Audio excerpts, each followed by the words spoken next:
सध्याचा जो काळ आहे, आपण समकालीन साहित्य बघू किंवा राजकारण बघू, चित्रपटांमधून बघू, बदला घेण्याचा किंवा कुठेतरी ॲग्रेशन व्यक्त करण्याचा सध्या फार मोठा आपल्याला ट्रेंड बघायला मिळतो. ॲग्रेसिव्हली व्यक्त होत असतात. मग ती कट्टर उजवी विचारधारा असो, डावी विचारधारा असो, ती आपल्याला हिंसेजवळ घेऊन जाताना दिसते. या काळामध्ये तुम्ही तुमच्या वडिलांच्या खुन्यांबद्दल म्हणताय, की आम्हाला सूड घ्यायचा नाहीये, तर आम्हाला यांच्यामध्ये ट्रान्सफॉर्मेशन हवं आहे. हा विवेक, हा विचार नेमका कसा तयार झाला आणि हा तुम्ही लोकांपर्यंत कसा पोहोचवाल? पण मला असं नाही वाटत की ह्याच्यात काही खरं तर वेगळं आहे. आपण जर म्हणजे ती विचारधारा, ते केवळ आमचे वडील नाही आहेत, ते जे विचार मांडत होते ते विचार आम्हाला पटतात म्हणून आम्ही हे हे उसना अवसान आणून करता येण्यासारखं काम नाही. जर तुम्हाला मनापासून जर ते पटलं असेल आणि तुम्हाला ती जीवनधारणा वाटत असेल तरच आपण हे काम करू शकतो. आणि त्याच जीवनधारणेने ते काम करत आलेले होते डॉक्टर नरेंद्र दाभोळकर. त्यामुळे ह्याच्यामध्ये काही वेगळं मुद्दामून आपण करतोय असं मला नाही वाटत, मुक्ताला नाही वाटत आणि अनिसच्या असंख्य कार्यकर्त्यांना ते वाटत नसेल.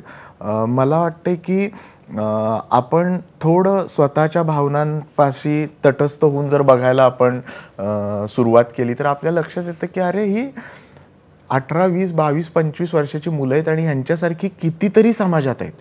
त्यांच्यातला कोणीही या ठिकाणी असू शकला असता आणि अजूनही असू शकतो. आणि त्याचा धोका हा फक्त नरेंद्र दाभोळकरांना, मला किंवा मुक्ताला नाहीये, तो कुणालाही असू शकतो.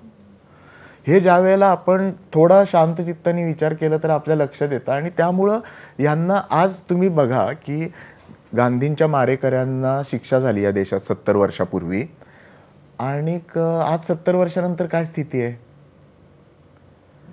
ना ती विचारधारा कमी झाली, ना त्याचं उदो उदो करणं थांबलं.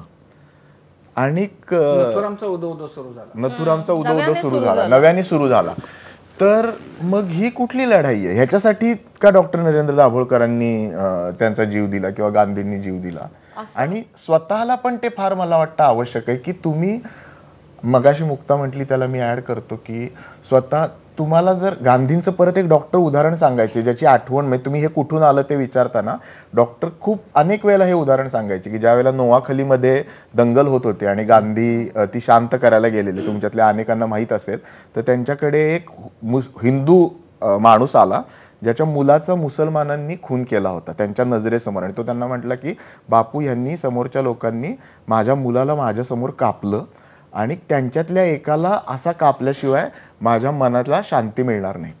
तर ते गांधी होते. त्यांनी त्यांना काय उत्तर दिलं की तुला जर खरंच मनातनं शांत व्हायचं असेल तर मी तुला पर्याय सांगतो.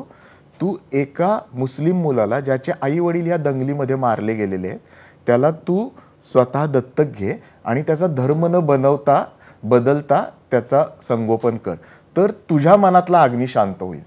त्यामुळे हे दुसऱ्यासाठी नाहीये. मला नाही हेट करायचं दुसऱ्याला, हे माझ्या मानसिक आरोग्यासाठी महत्वाचं आहे. हे मोठ्या समाजात कसं आणायचं हा खूप मोठा प्रश्न आहे. म्हणजे हे तुम्हाला समजतं, पण हे लार्जर समाजाच्या बाबतीत कसं घडवून आणायचं? मला तुम्हाला दोघांना खरं तर प्रश्न विचारायचा आहे की त्या दिवसानंतर, म्हणजे दाभोळकरांची हत्या झाल्यानंतर